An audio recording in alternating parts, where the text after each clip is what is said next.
Bem-vindas ao Tesão por Problema, a conspiração microfonada, onde eu, Cristal, resolvi botar a boca no trombone sobre assuntos que todo mundo foge e eu corro atrás.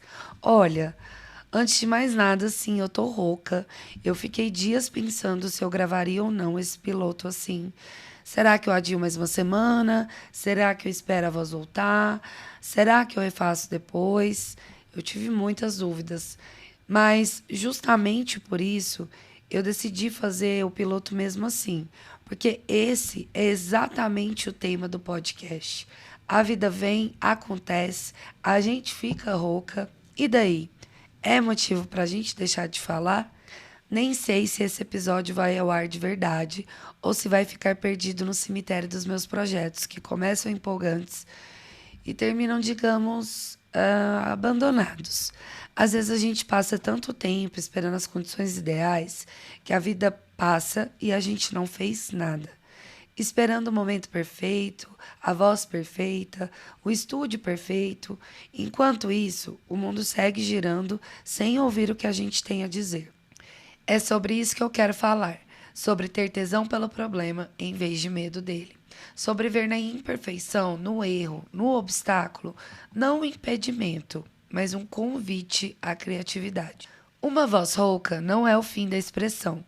Pode ser o começo de uma expressão diferente, talvez até mais interessante, mais humana, mais real.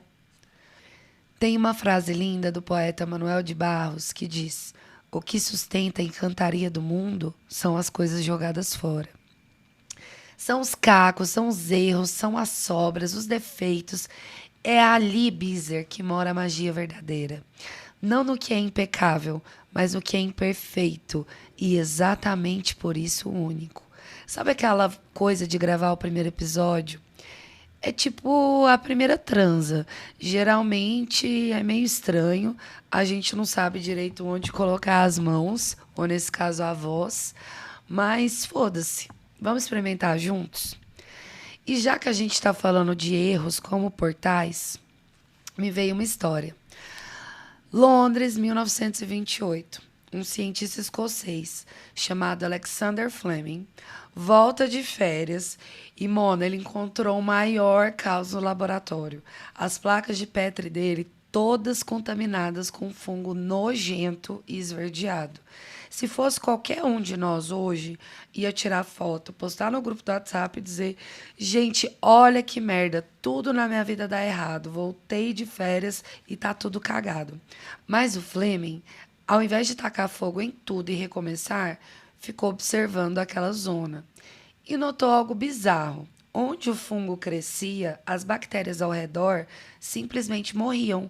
Mano, aquele erro que qualquer estagiário teria escondido para não ser demitido acabou levando à descoberta da penicilina, o primeiro antibiótico da história que salvou milhões de vidas. Pensa comigo, quantas vezes a gente descarta um erro que poderia ser justamente a porta para algo foda? Quantas vozes roucas nunca vão ser ouvidas porque alguém achou que precisava estar perfeito para começar e daí nunca nem começou? Quantos projetos morreram na gaveta porque as condições não eram ideais? E é sobre isso que eu quero falar hoje. Sobre ter tesão pelo erro. Sim, tesão mesmo. Aquela vontade, aquela curiosidade pelo que deu errado. Sobre viver a vida como um grande laboratório de experimentos, onde até o seu ex-tóxico serve de dados para análise. Poxa, namorei aquele traste, mas aprendi a identificar bandeiras vermelhas a quilômetros de distância. É sobre isso, Mona. Se você já teve aquele momento de errei, mas graças a Deus que errei, fica aqui comigo. Se você é daqueles que tem mais medo de errar do que do imposto de renda atrasado, mais urgente ainda é você ficar aqui. Porque, meu amor, quem não erra estrategicamente está mais parado que obra de metrô. Então vamos mergulhar na filosofia do erro, com a mesma empolgação que a gente tem de mergulhar naquela caipirinha do happy hour depois de uma semana tensa? Mas espera aí, antes que você pense quem é essa maluca falando de erro como se fosse algo desejável, deixa eu me apresentar para quem caiu aqui de paraquedas. Meu nome é Cristal, eu sou goiana com muito orgulho, invadi o mundo corporativo com tatuagem sem pedir licença. Sou aquela pessoa que chega na festa formal de coturno e piercing, vou causar um desconforto inicial, mas depois de 2 horas tá todo mundo querendo ser meu amigo. Pois é. Sou formada em design de interiores e publicidade. Estudei metade do curso de arquitetura como meu primeiro curso. Sou especialista em marketing, mas a real mesmo, eu sou uma curiosa compulsiva. Eu aprendo de tudo um pouco. De psicanálise a gambiarra criativa, de filosofia oriental a técnicas de marcenaria. Então, assim, o meu cérebro é tipo 15 abas abertas ao mesmo tempo no navegador. Como boa taurina de 8 de maio, com ascendente e lua em peixes, sim, Mona, os dois. Eu tenho a teimosia de uma porta emperrada, com a sensibilidade de quem chora com propaganda de margarina. Aos 33 anos, já morei em 6 cidades, 3 países e 44 casas, desde 2010.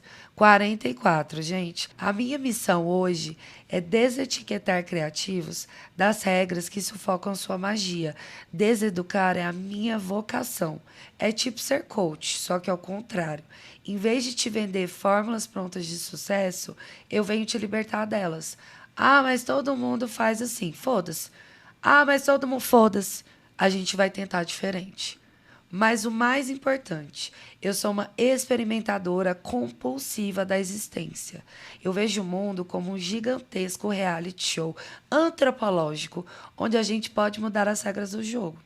E acredito, com a mesma convicção com que acredito que café é melhor que chá, que conhecimento compartilhado é conhecimento multiplicado. Ninguém perde quando você aprende. A gente só cresce junto. E é com esse espírito que eu convido você a experimentar comigo, errar comigo, do mesmo jeito que a gente erra a primeira tentativa de fazer pão caseiro.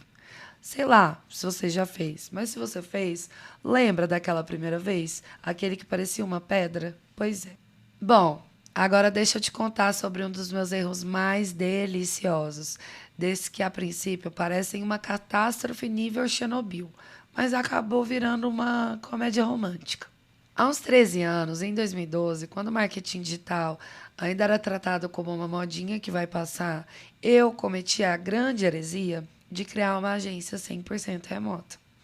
Mas quando eu digo remota, não é aquela coisa bonitinha de hoje, com Zoom, em HD, reuniões no metaverso. Não, Mona, era Skype, minha gente. Skype.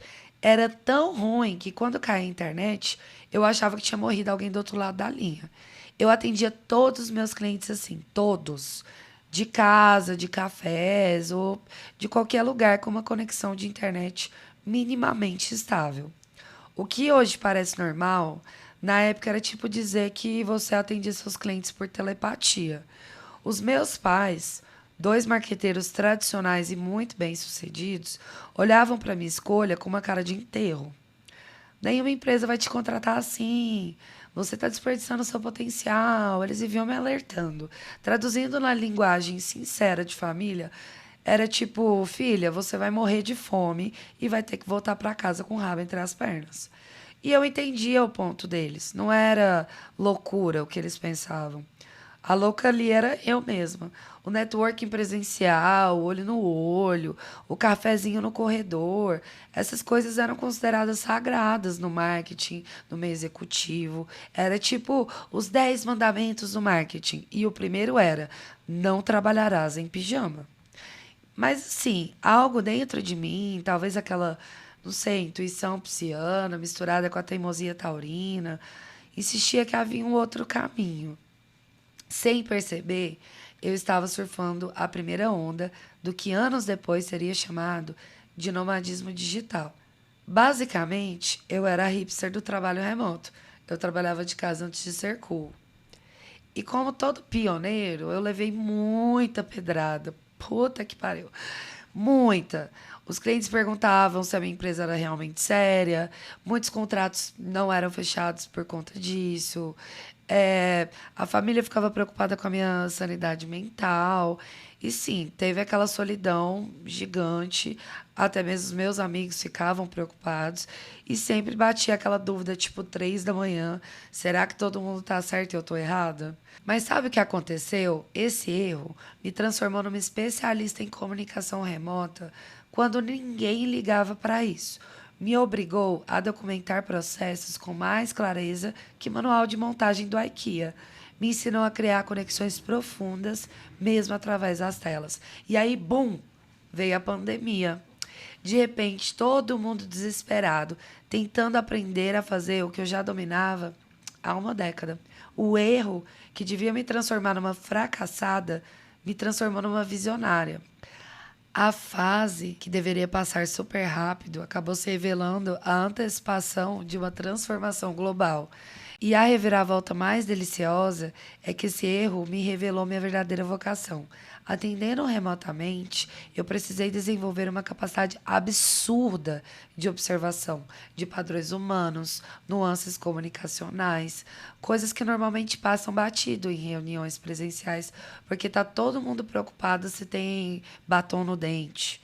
Me tornei uma antropóloga acidental do digital e descobri que meu verdadeiro tesão não era fazer campanhas de marketing, mas mergulhar a fundo na vida dos empreendedores para que eles brilhassem mais que purpurina em bloco de carnaval. O erro não era apenas um desvio, era o único caminho possível para mim. A questão filosófica por trás disso tudo é mais profunda que conversa de bar depois da terceira cerveja. Será que o erro existe mesmo ou é só um desvio da expectativa? Será que o fracasso é um fato concreto ou apenas a diferença entre o que a gente imagina e o que acontece? Nietzsche, aquele filósofo alemão com bigodão que parecia que estava sempre puto, ele já dizia assim: não existem fenômenos morais, apenas interpretações morais dos fenômenos. Traduzindo do alemão filosófico para o português raiz, não existem erros, só resultados diferentes do que você esperava. Igual pedir um açaí e vir um ovo maltine. É erro ou surpresa? Depende do quanto você gosta de chocolate, né? A filosofia oriental, principalmente o budismo zen, tem uma relação com o erro digna de novela das 9. Na tradição japonesa do wabi-sabi, a imperfeição não é só tolerada, ela é celebrada como essencial para a beleza. É tipo o seu amigo que tem aquela cicatriz no rosto que, convenhamos, só deixa ele mais interessante, com aquela cara de vilão gostoso e sensível. Quando uma cerâmica preciosa quebra, em vez de jogar fora, eles arremendam com o ouro, numa técnica muito linda. Pensa nisso, fica muito mais lindo e valioso depois de quebrar. Imagina se a gente tratasse os nossos erros dessa forma. Olha, errei feio aqui. Vou destacar isso com ouro para todo mundo ver como fiquei mais interessante depois. A obsessão ocidental com a perfeição, esse é o nosso grande problema. É tipo querer que todo mundo tenha o mesmo sorriso de Instagram na vida real. O resultado é uma geração inteira de pessoas tentando se encaixar em caixinhas cada vez menores e mais sufocantes.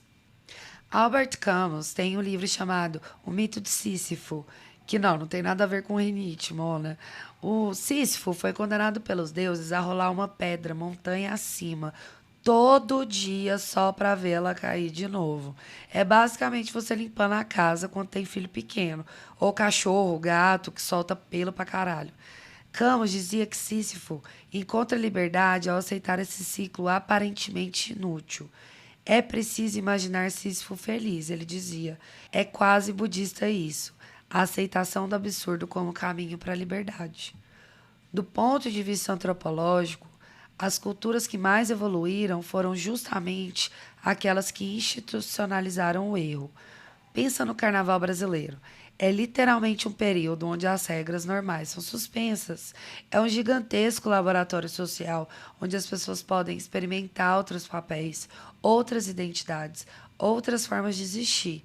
É o Brasil dizendo: e se a gente experimentasse ser diferente por uns dias? Agora a parte científica de verdade, porque aqui não é papo furado de coach, O neurocientista Robert Sapolsky, de Stanford, ele descobriu que quando a gente comete um erro e recebe feedback rápido, o nosso cérebro libera dopamina, a mesma substância que é liberada quando você come chocolate, faz sexo ou recebe muitas curtidas no Instagram. Ou seja, o nosso cérebro é literalmente programado para sentir prazer aprendendo com erros, Mona, desde que o ciclo de feedback seja rápido. Então, não é conversa mole, tá? É biologia cerebral concreta. O problema é que a nossa cultura arruinou esse mecanismo natural, associando o erro com vergonha, com ser um impostor, com ser um fracassado. Então, vamos agora a 3 conceitos revolucionários que vão mudar a sua relação com o erro. O primeiro, antifragilidade, conceito criado por Nassim Taleb. Diferente da resiliência, que é voltar ao normal depois de ter um problema, a antifragilidade é ficar mais forte com os problemas. É tipo os Saiyajins de Dragon Ball que voltam muito mais poderosos depois de cada surra. Não é sobreviver ao erro, é crescer com ele. A natureza é fundamentalmente antifrágil. Os sistemas vivos precisam de estresse para evoluir. Pensa nas suas coxas depois de fazer agachamento. Elas doem pra caralho, mas ficam muito mais fortes. O seu sistema imunológico seria inútil se não fosse exposto a patógenos. A antifragilidade, ela sugere que os erros não são apenas aceitáveis, eles são necessários. Então, a ausência total de erros significa que você está estagnada, Mona. Segundo, iteração rápida. Em vez de buscar a solução perfeita de primeira, o que é tão impossível quanto achar vaga no shopping em dezembro, você cria protótipos rápidos, testa, identifica falhas, ajusta e repete. É assim que a evolução biológica funciona. Não através de saltos perfeitos, mas através de pequenas mutações, a maioria erradas, algumas úteis. É o acúmulo desses erros felizes que nos trouxe da ameba unicelular até o ser que assiste reality show comendo um miojo de madrugada. Terceiro, documentação poética. Não basta errar, você precisa documentar o erro com a precisão de um cientista forense, Mona, e a sensibilidade de um poeta apaixonado. Quando você documenta seus erros com esse olhar analítico, poético, eles deixam de ser apenas tropeços e viram mapas do tesouro. Um exemplo prático. Quando eu comecei a mentorar artistas, minha abordagem inicial era mais travada que porta velha. Eu falava de métricas, KPIs, planejamento estratégico, e eu sentia uma resistência, como se eu estivesse falando grego para turistas no Rio. Documentando essas sessões, eu percebi um padrão. Os momentos mágicos surgiam quando eu compartilhava minhas próprias histórias de desastre e recuperação.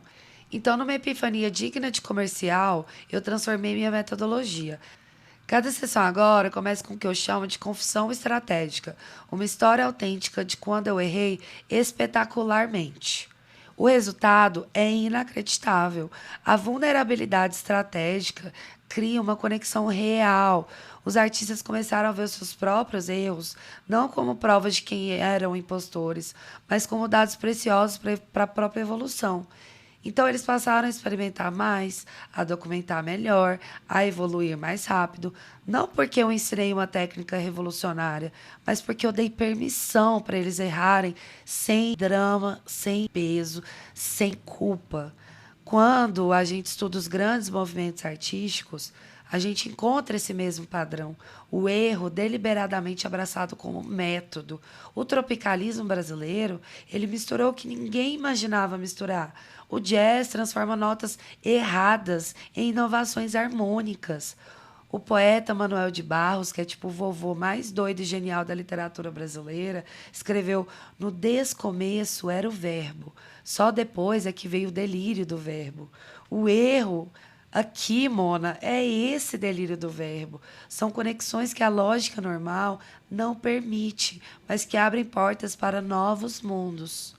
Ok, filosoficamente está tudo bonito, mas e na prática, né, Cristal? Como é que eu aplico isso sem parecer que eu estou só inventando desculpa para as minhas cagadas? Então, eu vou te dar 4 provocações práticas para você transformar a sua relação com o erro. Anota, Mona. Primeira, o diário de erros deliciosos. Você vai comprar o caderno físico. Não é para ser bloco de nosso celular. porque esse você nunca mais vai olhar. Você vai comprar esse caderno, você vai dedicar ele exclusivamente aos seus erros. Cada vez que você sentir aquele frio na barriga, aquele frio assim de puta que pariu, ferrei tudo, você vai registrar o que aconteceu, o que você sentiu e, principalmente, quais caminhos inesperados esse erro abriu. É tipo um diário de gratidão, só que para cagadas transformadoras. Então, vamos lá. Tipo assim, querido diário de erros, hoje eu mandei mensagem reclamando do chefe no grupo errado. Foi terrível, mas também revelou quem são meus aliados verdadeiros no trabalho. Segundo, a prática das 5 versões. Então, você vai escolher um projeto atual e se comprometer a criar pelo menos 5 versões intencionalmente imperfeitas antes da versão final. Então, o Picasso, ele produziu mais de 20 mil obras. O Mozart, ele criou mais de 600 peças. Ninguém vai acertar de primeira. A gente só vê o resultado final e acha que foi mágica. É como aqueles vídeos de antes e depois da reforma. Ninguém mostra o meio da obra, que é um caos completo, paredes quebradas, fiação exposta, pedreiro que não veio, atraso, aumento do orçamento. Mas são justamente esses erros, é esse grande caos que no fim vai permitir a transformação. Bom, terceiro, o ritual da exposição vulnerável. Você está anotando aí, né? Uma vez por semana, você vai compartilhar publicamente um erro que você cometeu e o que você aprendeu com ele. Nas redes, numa reunião, com seus amigos, não importa. Isso desacraliza o erro, vai remover a sua vergonha e ainda convida outras pessoas a fazerem o mesmo, juro. É contagioso, Mona. Faça. Uma pessoa começa a falar, errei feio aqui, mas olha o que descobri, e logo todo mundo quer compartilhar a sua história também. Quarta, a celebração do pivô. Quando um projeto não funciona como planejado, você vai celebrar antes de mudar de direção. Então, você vai abrir uma cerveja, você vai dançar na sala, ou você vai simplesmente reconhecer: esse aparente fracasso acabou de me mostrar um caminho que eu nem sabia que existia. E a provocação bônus: planeje falhar. Escolha um projeto onde você deliberadamente vai buscar o fracasso como método de descoberta. Não é um fracasso desleixado, mas uma exploração consciente do que acontece quando você vai contra regras estabelecidas. Então é como aqueles chefes que misturam ingredientes improváveis e criam pratos revolucionários. Chocolate com pimenta, isso nunca vai dar certo e bum, virou uma tendência gourmet. É isso. Monas, monildes, monudas, manas, manos. É assim que a gente chega ao fim desse primeiro episódio experimental do Tesão por Problema. Eu tô aqui já fantasiando com uma temporada inteira na minha cabeça. Típico de quem tem ascendente em peixes, né, Mona? Olha, eu comecei esse episódio falando da minha voz rouca, das dúvidas, se eu deveria gravar assim ou não. Mas a verdade é que a vida é feita de imperfeições. Eu tô muito feliz agora. A vida é feita disso, de momentos não ideais, de condições quase nunca perfeitas. E se a gente esperar tudo se alinhar perfeitamente, talvez a gente nunca comece nada. Então fica a pergunta: como seria a sua vida se você desenvolvesse tesão pelo erro em vez de medo dele? Como seria o seu processo criativo se cada fracasso fosse recebido com curiosidade em vez de frustração? Como seriam seus relacionamentos se você visse cada conflito como dado para evolução em vez de sinal para fuga? A ciência, a filosofia, a arte e até o bom senso sugerem: o erro não é o oposto do acerto. O erro estrategicamente abraçado é o caminho mais curto para lugares que você nem imaginava que queria ir.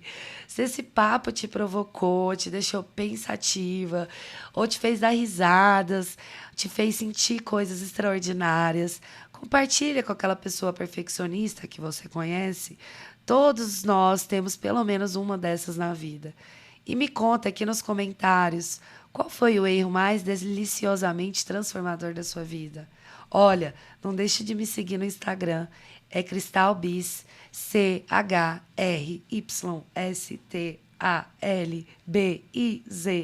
Isso mesmo, Mona. E como diziam os alquimistas medievais, solvet coagula, dissolva para recriar. Às vezes, é preciso que velhas estruturas se dissolvam no aparente erro para que novas possibilidades possam emergir. Aqui é Cristal, conspirando por um mundo onde experimentar é mais valioso que acertar de primeira, onde o erro é celebrado como o motor da evolução. Até a próxima transmissão, talvez, quem sabe, mantenha o sistema em pane, gloriosa. Sistema iniciado.